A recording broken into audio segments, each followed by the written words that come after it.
Switching from bikes to cars to metros, China has always been searching for an efficient solution to the transportation problem. Gas-powered automobiles won't be a permanent solution with 1.3 billion people in a deteriorating environment. However, recently, from around February to July this year, there's a new player in the game. Because now we have bike shares, which are bikes that can be rented for a short period of time at just about every single corner in China with a cell phone that has a camera, an app, and internet. In less than 5 months, startup companies has been popping up all over China with their own signature colored bikes, with companies like Mobike and OFO leading the way, with 11 million bikes on the street and raising around $2.1 billion of funding. I figured that I should talk about how these bikes work and whether it might be a permanent solution to the biking dilemma in China. In order to give you a comprehensive look at how different bikes operate, I'm going to talk about 3 kinds of bikes.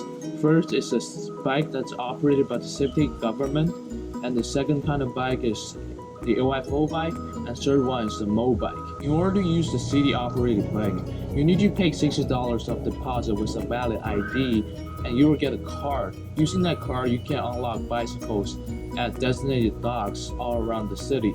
So the OFO and the Mobike bicycles kind of operate in the same way. You download an app to your cell phone, you pay like a $30 to $50 deposit, and then there's no designated docks, so you can just scan the QR code on each bicycle and it will automatically unlock, or it will give you a code that you can unlock the bicycle.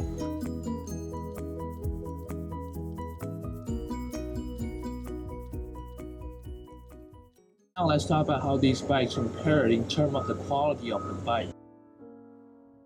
So in terms of how these bikes look, the city-operated bikes look a lot like a normal on the market urban bike. Everything else is the same except that there is a place to lock the bike into the dock. The OFO bike is a little different in terms of the braking system. Instead of exerting friction on the tire of the bike to brake, the OFO bike kind of limits the movement of the chain to stop the bike. Therefore, the braking system is a little less responsive. Mobike is the one that's a little different. Some of the bikes doesn't have chains and a lot of the tires looks very interesting. These intricate designs actually eliminate the need of constant maintenance of these bikes. And I think what Mobike has done very much showcases the mentality that this generation of startup companies represent. I think it is a goal to develop new and interesting technology while trying to protect the environment that pushes the bike share phenomenon forward.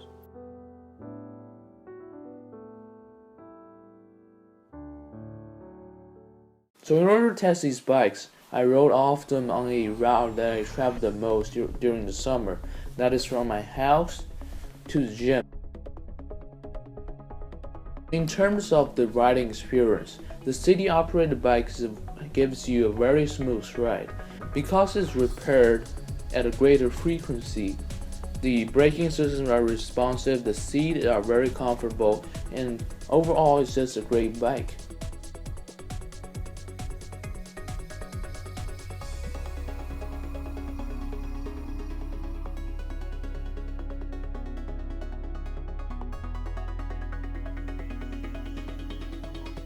The OFO bike, however, it requires little improvement because the braking systems are not so responsive.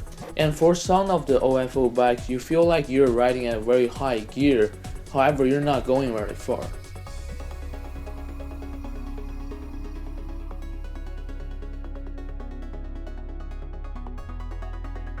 The Mobike gives you an interesting riding experience because of the lack of chains and the interesting design of the tires. The Mobike is kind of harder to maneuver and the brakes are not as responsive as the city operated bikes.